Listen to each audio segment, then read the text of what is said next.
Welcome back to AstroFic, your dose of fun, relatable astrology content where we apply astrology to fictional characters to find out why they're like that.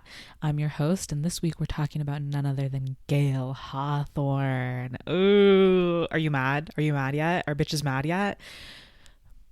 I know everybody hates Gale. Listen, I'm going to fully skip talking about myself and my life this week because I just need you to understand how I personally feel about Gale Hawthorne, which is that I understand him, I see him. That doesn't mean I like him. However, I do see his point of view and I recognize his circumstances and I see why he turned out the way he did. But that doesn't mean I have to like it. It just means I have more sympathy than most of you bitches for him. He is a dog in a cage. And he finds out that that's where he's safest. And I did take that metaphor, that allegory, from a Hunger Games fan edit to a song that like put him over some lyrics that were like that, basically. I was a Gale girly down the first book. Oh my God, you could not convince me that Katniss should be with Peeta throughout the first book. I was like, no, she needs to go home and be childhood best friends to lovers with Gale. Obviously that did not happen. And in Catching Fire, he got really weird and I switched sides. If you're going to be weird to women, I don't want you to be around them. And he started getting weird. So, and then he killed her sisters. So, not directly, but you know what I mean. Also, right off the bat, I want to say Gale is still a child through the books, just like Katniss and Peeta. Any flaws he has or mistakes he makes largely has to do with his immaturity and self-centeredness. Those traits aren't necessarily bad. Okay, he's a child trying to learn how to be a person in a war zone. So if we could all approach this episode with grace and understanding for where he's coming from, thank you. But do know that this episode's probably going to feel like I'm talking about your younger brother who may or may not have fallen into some kind of alt-right pipeline. So clock it. He's, you know what, actually not alt-right. Let me just say extremist. Your younger brother who fell into some kind of extremist pipeline. I don't want to necessarily assign politics to it, just extremist in general. So, let's fucking get into it then. He has his sun in Leo, little taste. Of course he has a sun in Leo. His moon in Capricorn. I know you bitches already hate him. So sorry. And his rising is in Aries. It already just makes sense, doesn't it? Yeah, he's Mars ruled. What else would fucking rule his chart if not Mars? This also makes his chart one of the only ones where every sign is in their natural rulership, their natural house rulership, which I did just to show y'all that you can still be quite dysfunctional even when things line up the way they're quote unquote supposed to. Also, Aries risings do tend to be hot-headed. Let's be real, Gale is one of the most hot-headed people in the series, quick to react and especially quick to resort to violence. However, one thing that Aries does, like, as a hot-headed person that not all the signs do, is Aries accepts their L's, you know? And not really like they dwell on it. Like they just take their L, they run with it. They're like, well, that was a bust. Gale did what he thought was right always, even if that got him punished. And as we know, in the first Mockingjay movie, it did get him punished. I think it was the first Mockingjay movie, actually. I'm lying. It was at the beginning of Catching Fire. At the beginning of Catching Fire, he did get himself in trouble and he got whipped by that new peacekeeper. But he was perfectly content to take his fucking beating, you know? He did what he thought was right, and mad respect to Aries for being that way. You know what I mean? So of course his first house of self and such is in Aries. He has one planet here. We're gonna start hot and heavy because it's Pluto. Wow, he's like so intense and complicated. That's definitely how I felt about him the first book. I think that having Pluto, which is a very extreme planet also, is contributing to his all or nothing mindset. He wants Katniss entirely or nothing, you know? I think he's also prone to restructuring his persona, his personality to match what is wanted / needed. And again, he's a kid, so like this could also be part of that, of like he's still like growing into who he needs to be. But I think that he became who he needed to be in order to quickly ascend the ranks in District 13.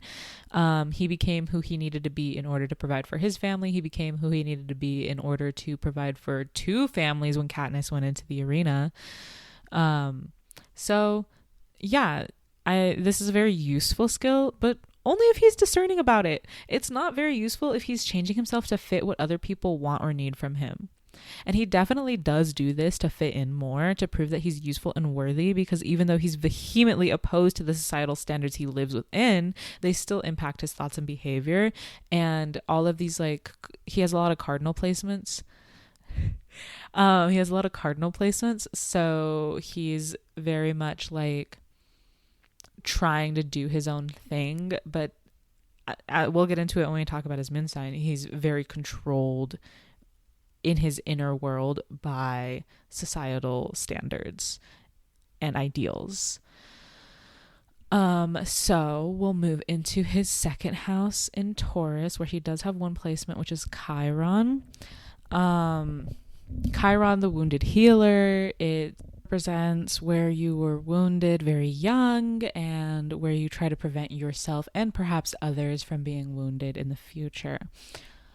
So in the second house, his not having a stable environment to grow up in led him to feeling uncared for and always like he was missing the emotional support that he needed in order to develop properly as a person. This is also why he always feels so wounded by what Katniss does, because it always feels very personal to him. He can't think outside himself, kind of. She and her Taurus energy really touch on this sore spot also that he has, and he struggles to not blame her for things that touch on his wounded inner child, because it always, again, feels so personal to him.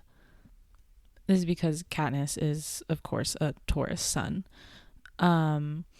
So let's move on. His third house would be in Gemini. He does not have any Gemini placements. Fourth house in Cancer, where he does have one planet. Yeah, just one. This is his Venus sign. One thing that I won't take away from him is that he does love his family, and he loves the people he considers his family. We don't hear much about them, but he also extends this love to everyone who feels like family to him, Everdene's included. He spends a lot of his energy trying to ensure his family lives the best that they can under the circumstances that they live in. He wants to take care of them because he loves them. That's very Cancer energy. His placements kind of lean towards him being domineering, though, in a, like, I know what's best for you kind of way. But, like, Cancer and Capricorn, you know, they're sister signs, so the way that they show this is kind of different from each other. Like, a Cancer will let you get all your energy out and saying what you want and da-da-da-da-da. But then they'll be like, are you sure that's the right thing to do? I low-key think that he does that a lot. Like, Katniss, are you sure about this? Are you sure that's right? Like, wouldn't this be better? Like, da-da-da. He's got both Cancer and Capricorn energy as well as some like fire energy, so he's a little bit more aggressive about it. But there is that caring Cancer undertone, which is why Katniss like was so close to him and trusted him for so long. So yeah, I think that this is like a really nice, beautiful placement. And I'm not going to take that away from him. He is, as much as Peeta is a lover boy, I think Gale is also a lover boy. He just has a harder time showing it authentically. You know what I mean? Okay, now we're moving into the Leo 5th house, because There's a lot of placements here. Well, is there a lot? Well, no, there's only 2. So, so first we have his sun sign in Leo in the 5th house, as I mentioned earlier at the top of the episode. Isn't every Leo man you meet just kind of the most self-absorbed man ever? Because, yeah, Gale is too. And it's hard not to be self-absorbed when you're a teenager. I think Katniss is pretty self-absorbed too. Totally valid. But he literally cannot wrap his head around the fact that other people do not think about him sometimes, if ever.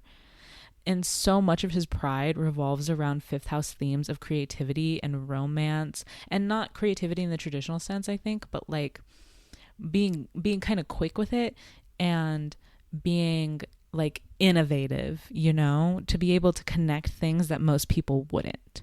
So when Katniss rejects him with some finality, he pivots to the creativity he harbors in devices of war and, unknowingly or not, nails the final coffin in his relationship with Katniss. A very fixed sign thing to do, to be both your like rise and downfall, you know. Also have his Mars here in the 5th house. Of course, his ruling planet is right there buddy-buddy with his sun sign. Gale pretty much only cares about himself and his own self-interest. I want to remind you, though, his family, part of his self-interest. It's a huge part of his self-interest. Cancer and Leo go together. They're the luminaries. They're with it, you know? But in a way that makes him think that he's also caring for everyone else by putting himself first. So it's like, if I don't put myself first, who is going to put food on the table for my family? That's kind of, you know, his mindset. He doesn't understand the concept of intersectionality yet, that other people's lived experiences differ from his, and therefore they have different needs from society than he does. And he also doesn't understand that his solution isn't necessarily one that is most beneficial for all. A lot of the time, the things that he does, the things that he's doing, are to make himself look better to others. Leo loves the spotlight. What can I say, you know? But again, like, really try not to judge him for that. It's just, he's a teenager and he's a boy. And as far as I know, I'm pretty sure his family is mostly, if not all, boys. So he didn't really have a whole lot of feminine energy to combat this kind of toxic masculinity that he's dealing with. And Katniss and her family, of all women, like, don't really add any feminine energy to his life, because Katniss, for one, is not the most feminine person in the book at all, and her mom is just dissociated and out of it, and Prim is a child. She's tiny. She's little. So none of this really impacts Gale in ways that you might think it should. And that's okay. It's just his character, you guys.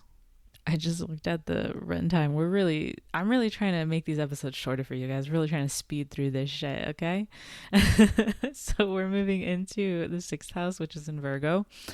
I believe he has 2 placements here. No, just the one. So he has Mercury here in Virgo. His language is very precise. Virgo is ruled by Mercury, okay? And so this Mercury sign is in one of the most ideal houses it could be in. Anyways, his language is very precise, and he does often mean what he says, even and sometimes especially if it's cruel. Isn't that some shit? He's focused on the minute details of the day and of everything he does. And so he's like, I do so much for you bitches. I toil day in, day out. You can't even give me a little pussy. That's kind of the vibes, low key. Like, it's he feels deserving of certain things that he's not necessarily deserving of, but it's because he feels like he's worked hard and that he's been focused and ambitious and controlled for the most part, and he's been doing the right thing. And it's one of those things where it's like the villain is never the villain in their story. Like, they're always the hero. Like, that's kind of the idea again. Modern Gale would be like that business bro skit on TikTok. He has everything scheduled down to the minute because he's big and important, but he has a whole day reserved for the unpredictable woman of his dreams to destroy his life whenever she wants. That's like the business bro TikTok. So to me, like that woman, the unpredictable woman of his dreams, is Katniss, and modern Gale is trying to be like that business bro. But back to reality of the fiction, he resents this power he gives her because he doesn't like that someone else occupies his thoughts and heart so much that he almost can't function. In a way, in his way, he thought everything he did was for Katniss. Virgo just doesn't often consider what the other party wanted. Virgo focuses on what they think is best for all involved.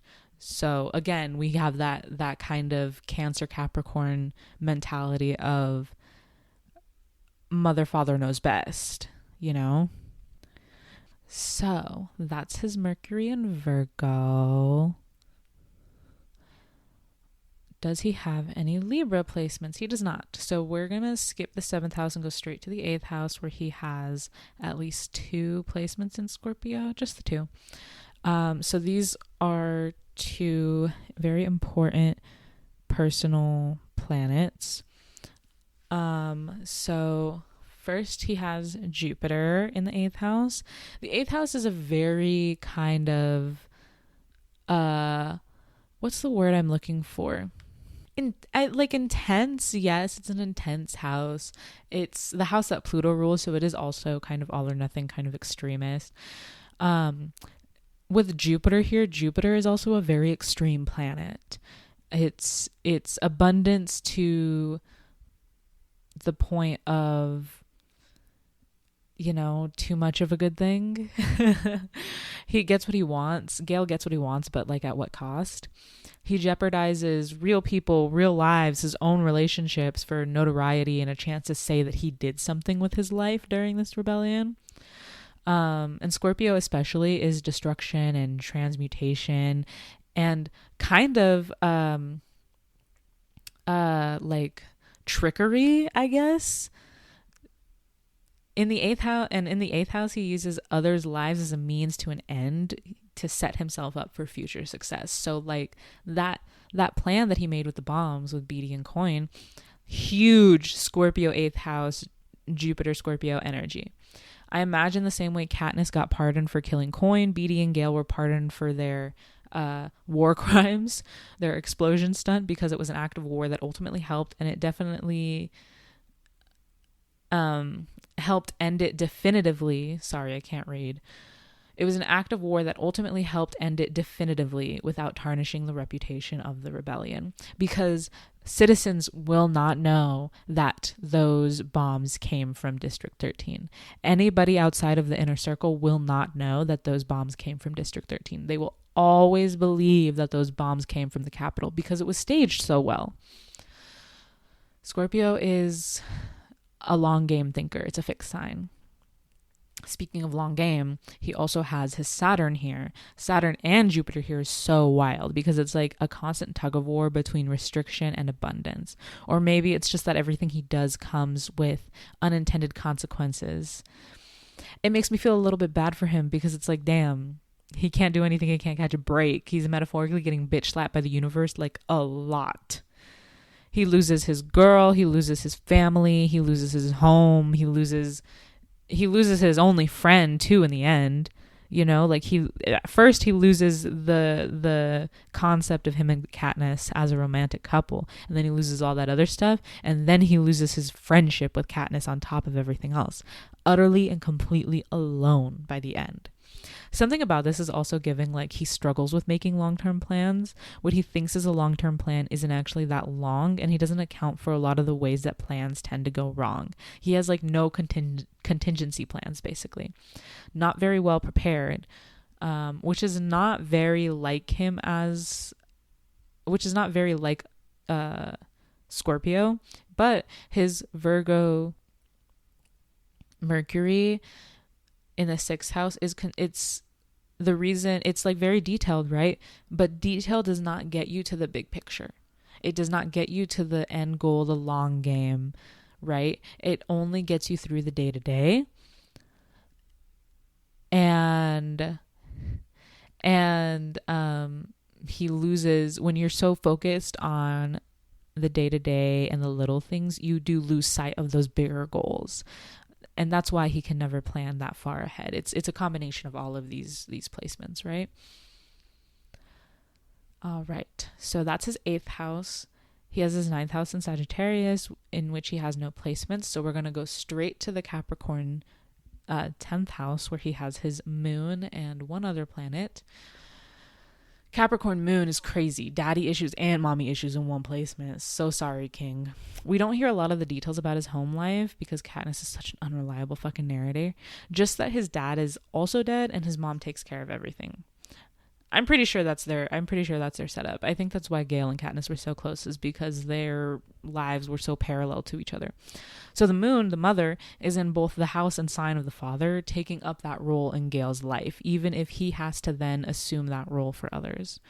And like I mentioned earlier, him having his moon in Capricorn 10th house, his emotional state and his inner world, his feelings about himself and his self-esteem rely a lot on what other people think of him. And he also relies a lot on this is funny, he needs people to need him. You know what I mean? That is part of what boosts his ego and makes him feel good about himself. Also in the 10th house, he has Uranus in Capricorn. The thing about the 10th house is that it is how other people see you. And when you have a planet like Uranus that is not stable, people can very easily switch up how they see you. And it happens so quickly, but it's very hard for him to do anything to change people's minds in any way. I wrote here, it's very hard for him to change people's minds back, but I think it goes both ways. He can't change people's minds about himself. He just has to keep being who he is, and people are going to react the way they're going to react. It can be really vibe based as well, because his moon is also in this house. So if they just don't like his vibes, they're not going to fuck with him. His and others' emotional states are very impactful on how people see Gale. So, in the books, Katniss, though she is an unreliable narrator, she is who we see everything through. And when she switches up on Gale, I switch up on Gale as a reader. You know what I mean? So I think that that's very prevalent for him. I also think he has a particular problem where people only view him in terms of what he can do for them. And when he isn't useful anymore, they discard him. I'm looking at you, Coin. I'm looking at you, Beatty. I just really don't think that these people would give a fuck about him if he wasn't an intelligent country boy who had nothing to lose and everything to gain. You know what I mean? This 10th house is a very painful couple of placements, in my opinion. He has some really good placements, like genuinely having a Leo, he has so many genuinely good placements, right? He has that Leo sun, he's an Aries rising, Virgo Mercury, Cancer Venus, Leo Mars. That's not exalted or anything, but Leo Mars is a pretty good Mars placement. Okay. And there's just a combination, the way that they combine with each other, it just does not work out for him, you know? So, yeah, and that's his Capricorn 10th house. We have quickly moved into his last placement, which is in the 11th house in Aquarius. He has no placements in Pisces in the 12th house. His final placement is Neptune in Aquarius in the 11th house. I wrote here, it's really sad when you know someone has the right idea, but they struggle with the execution and the impact it'll have on people. He certainly has the big picture down. That's what Aquarius is best at. But again, we struggle with the intersectionality of it all because he can't fathom how anyone could struggle with the new society he's attempting to help create. And because it's in Aquarius, this disconnect is incredibly difficult to bridge. Aquarius is not the most touchy-feely sign. It is often described as cold and calculating. I don't find that to be true as somebody with a lot of Aquarius placements and somebody with an Aquarius moon.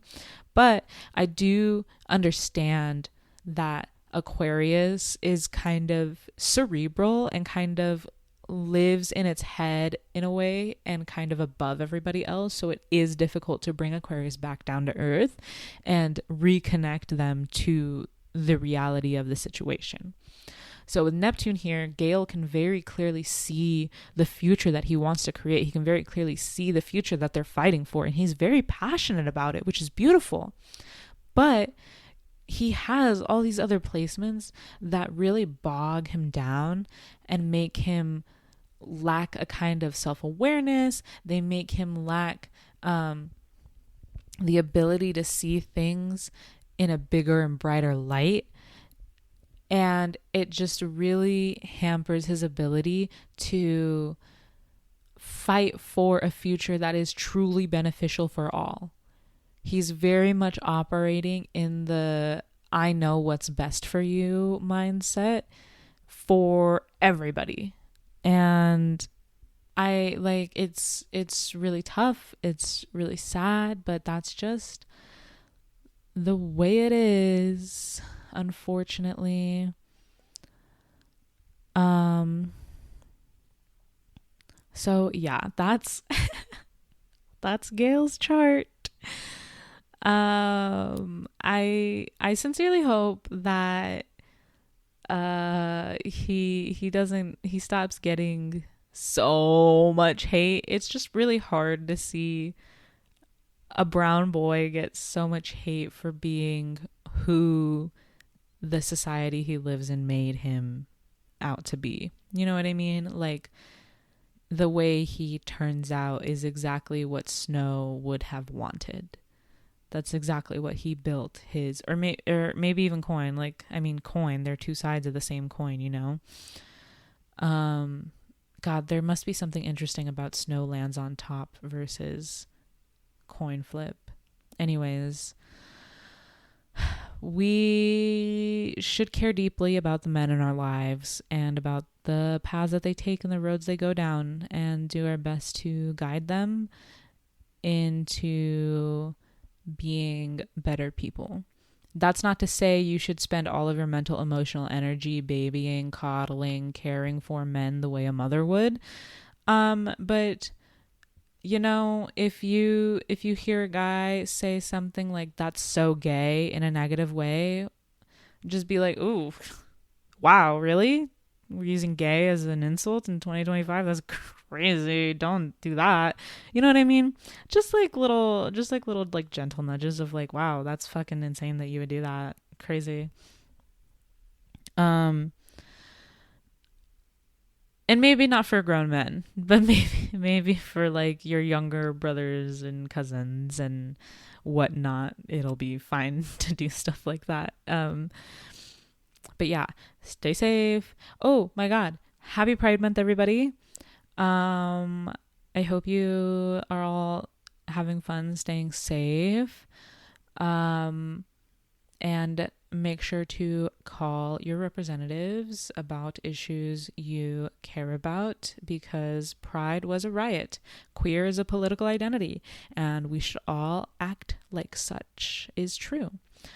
What else? Oh, this is the penultimate episode of season 2 of AstroFic. Next week's episode will be about Primrose Everdeen.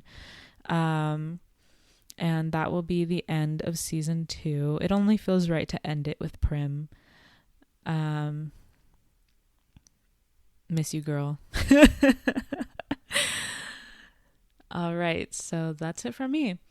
You've been listening to AstroFic, your favorite astrology podcast, hosted by me, Celeste V. If you're listening on Spotify or Apple Podcasts, please don't forget to leave a rating and review. If you're one of our new YouTube listeners, please leave a like and a comment. We'll see you next time. Thank you. Love you. Bye.